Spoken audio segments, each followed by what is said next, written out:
Today I want to talk about Macabre, which is a first-person extraction horror game. I was first made aware of this game back in one of 2023's Summer Games Fest showcases, if I remember correctly. I was initially intrigued not only because of the trailer, but because this game was made by a bunch of Australian developers, and if I hear Australian developer then my ears kind of prick up. So let's get the disclaimers out of the way. For starters, this game will be launching into early access, so the game is not feature complete, so anything that I talk about can be subject to change in the future. Also, the version of this game I played was labelled as a quote-unquote playtest, but considering I was invited to it just 3 days before the game's release, I do think the version of the game I played will be very close, if not the same, to the early access of the build of the game that'll be launching around about the same time this video comes out.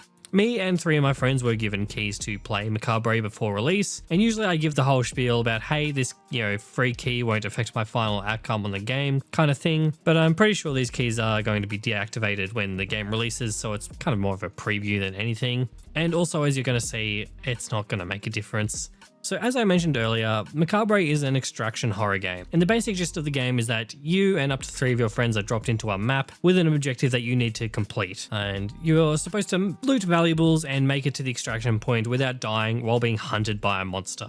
It's a simple enough premise. So I did not like this game, and my friends also did not like playing this game at all. Macabre feels incredibly underbaked. If I'm being honest, kind of outdated by about 10 years maybe. Extraction loot horror is a genre that I feel like has kind of already peaked and is now just starting to become oversaturated. And one of the main problems with Macabre is that I don't know if it's meant to be like a scary horror game or a funny like co-op horror game. The environments, atmosphere, and sound design make it seem like it's meant to be scary, but the game isn't scary. Part of that is because any serious tone the game tries to set is kind of undone by the bloke that's always kind of talking in your ear. The other part is the monster in the game. It just isn't scary. The design feels a little bit generic, but also the AI is kind of like bugged for the creature, and how it behaves isn't scary. The way it seems to work is that when the creature attacks you and, gets you, it'll then leave you alone. And look, if the monster catches you 3 times, and then that's when it kills you. At least I think that's how it works, because one time it attacked me and a friend, and it just decided to run between us while we're on the ground. It couldn't do anything, and it just killed us straight up. So I don't actually really know how it's supposed to work. The AI pathfinding is ridiculous. It gets stuck on stairs a lot, which doesn't really do much for the immersion. And neither does the tense horror music that starts to form whenever the monster is around, which is really just an indicator that you are safe to move around as you please without a care in the world, as long as you can't hear like the horror music that plays when the monster's near you. In doing this, the game just kind of gives itself away, and whatever tense atmosphere there is to be had by wandering through the dark woods is kind of just stripped away, because the monster isn't hunting you at that time. I think it'd be worth cutting the music altogether and just focusing on the monster sounds and sound design. And at least that way it makes the player really focus in on the sounds within the forest and removes a sense of security and lets you get immersed a little bit more. In every round you are dropped into a map which is supposed to be randomized, but as far as I can tell the map itself isn't randomized, but just the location and points of interest on it are. There is a progression where each level will have different main objectives to do. I think my friends and I played about 4 or 5 of these scenarios, and most of them boiled down to just going to a place and finding something. Look, none of the main objectives of the maps we played were very interesting. The exception being the one I tried to do solo, where you had to shoot the monster with a sample collector, which, I don't know, could have been fun, but again, the monster AI was a little busted, and I couldn't be fucked dealing with it anymore, trying to engage with this game. Look, when the game was working at its best, it just felt incredibly bland, which sucks. But if I have to give props somewhere for something that I did like about the game, it would be the environmental design and the atmosphere of the game. If you're looking for an authentic recreation of the Australian outback or a kind of nature reserve in Australia, these guys nailed it. The look, the feel, and the sounds are all very Aussie, and I really, really liked that. And if there is something that I think is worth keeping and expanding on in this game, it is this. Hell, maybe they should even lean more into this. Ditch the monster and replace it with a bunch of warped Australian native animals, and that way you can fully utilize this atmosphere and environment you have created, which in my opinion, kind of the only thing that is making this game stand out at all. And look, the developers do seem to be marketing the game as quote-unquote Australia Simulator on their YouTube trailer, so look, just go in on that idea. I think that's a lot more fun than what we've got.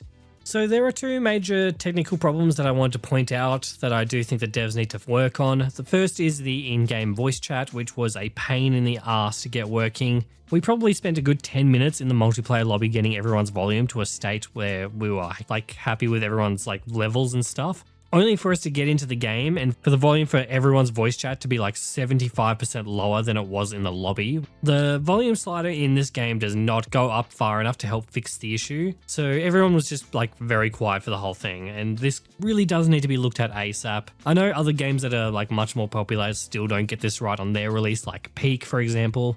That was a pain in the ass to get working, but I don't want to spend 10 minutes in any game just trying to get everyone to sound right so we can play the game how it's meant to be played. Spending so much time doing this kind of thing, it uses up goodwill. The second major technical problem, and it's probably not going to be a surprise to anyone because all games seem to be doing this at the moment, but the performance of the game was a bit lackluster. For the most part, the game ran well for me.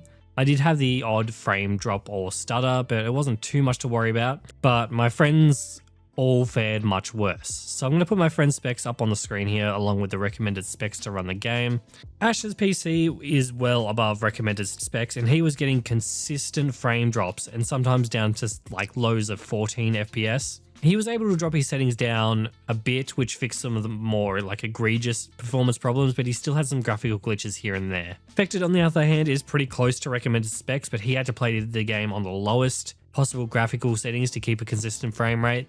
Again, all of us experienced drops in frames, usually near floating shit. Some work definitely needs to be done on performance. While it's not the worst game played this year performance-wise, I'm not really seeing why this game needs this kind of power behind it, because graphically, it isn't really doing that much. So my friends and I put about 2 hours into the game, and we just did not feel it at all. And based on what I played, I would not recommend playing this game. At least for a long while. There is a decent chance that maybe we didn't stick around long enough for the game to really kick into gear, but at the same time, the game really wasn't giving us much of a reason to stick around either. There wasn't a core part of the gameplay that was enjoyable enough for us to go, you know what, let's give that a bit longer and see if it gets better. A lot of other games in this genre are quicker to establish themselves and make it feel like you are not wasting your time. And that's the thing, I don't really know what this game is meant to be. If it's meant to be a serious, hardcore survival horror where we're stalked by a monster, the creature's behavior and the way it attacks players doesn't really fit the tone of that kind of game. If it's meant to be a bit more goofy and slapstick, then the slow pace of the game again feels like it's working against that. And Macabre doesn't really work as a mix of the two either.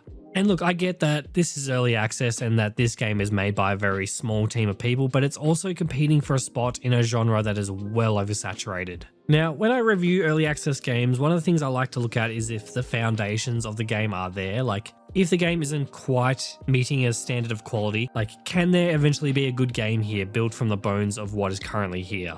And look, the answer isn't entirely no, but it doesn't look very good. If there are like positives to take away from this, I really love the atmosphere and the setting of the game. I think that's where the game is shining the most. But on the gameplay side, the progression side, everything else in this game just does not feel up to par. It feels bland at best, and I hate to say that. So this game will be launching into Steam in early access with about $25 USD, which will probably put about 35-ish, give or take, Australian dollars. When I look at this game as a whole, it is very, very far from where it needs to be before I would recommend it. Thanks for watching this video, and if you made it this far, then please leave it a like and subscribe if you're new. Appreciate it. And let me know what you thought of the video in the comments below. Many thanks to my YouTube members, Controlled Killer, Melodia, Jingles, and Methlike. Absolute legends, and if you think my content is worth supporting just that little bit extra, then the option is there as a YouTube member. Perks are on the screen. I also have a free-to-enter Discord as well as a Steam curator page, and if you're interested in any of those, then perks are on the screen. Thank you again for watching, and I'll see you all next time with a game that I'm very excited for. See you soon.